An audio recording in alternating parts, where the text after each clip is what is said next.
Pour comprendre cette seconde opération, cette seconde quarantaine, cette régénération physique, il faut revenir sur ce qui s'est passé dans le christianisme. Au Moyen-Âge, les moines, les saints étaient de solides gaillards qui défrichaient les forêts, pas du tout des petits freluquets palichons.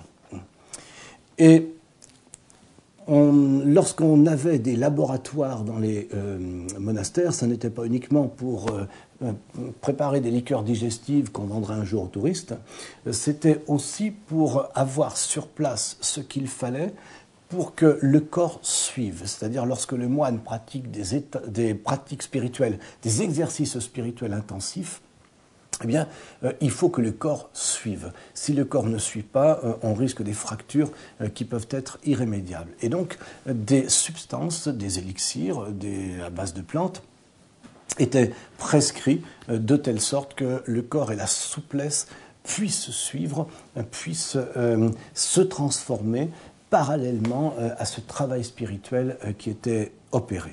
Eh bien, Cagliostro va adopter le même modèle, c'est-à-dire que pendant ces crises, ces cures de détoxication, il va recommander aux maçons égyptiens d'absorber des quintessences, ce que l'on appelle l'être premier, de certaines plantes qui ont pour but l'évacuation de toutes ces toxines, qui ont pour but de la facilité, et donc de permettre au corps de se régénérer. Les procédés sont en réalité issus de la médecine paracelsienne et plus particulièrement du livre de la rénovation, du livre de la longue vie, aussi rédigé par Paracelse. D'autre part, outre ces élixirs spagyriques, outre ces êtres premiers, le maître maçon, dans la phase ultime, absorbe des grains de matière première. Là, il s'agit d'une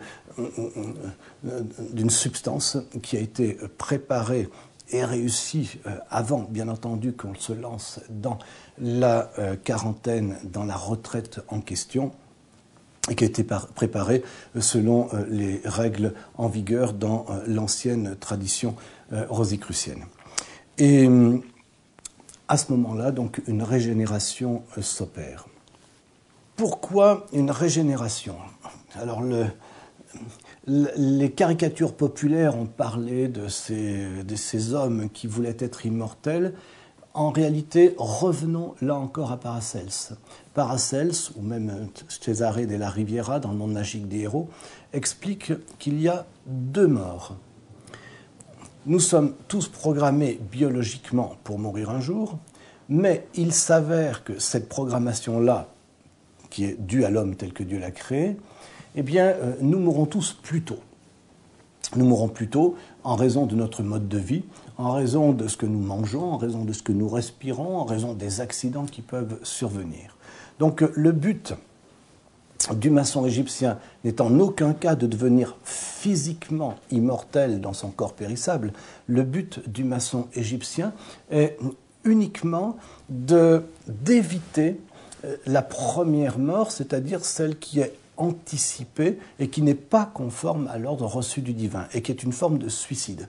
C'est-à-dire que du point de vue le plus spirituel, si ce que je mange, si ce que je bois, si ce que je respire écourte ma vie de 20 ans, quelque part c'est une forme de suicide qui est illicite.